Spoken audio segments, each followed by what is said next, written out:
kasi namalengke si tita. Bumili si tita ng ulam.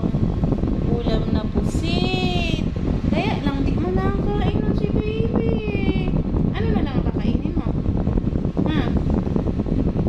Kain si baby ng dog food. At saka anong kainin ng baby ko? Treat. At saka ito. Happy tummy. Ayan. Happy tummy. Yan, oh. Ito po ang food ni Queenie. Ano lang, 6 pieces lang sa buong paghapon. Oh, padala-dalawa lang bigay ni tita. Ang pagkain talaga ni Queenie ay dog food. At saka, gustong-gusto niya din ang treat. Ayan ang Queenie, oh, baby. Naglalambing ang baby kay galing si tita sa palengke.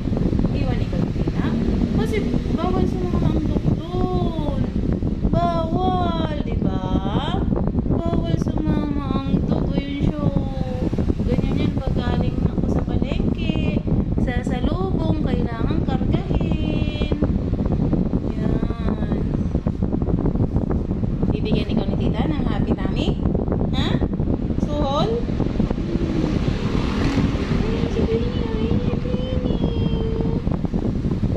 Ayan. Kapag na ikaw. Naman na. Nakarga na ni tita. Ganito kasi to pag galing akong palengke. Kailangan pansinin muna siya.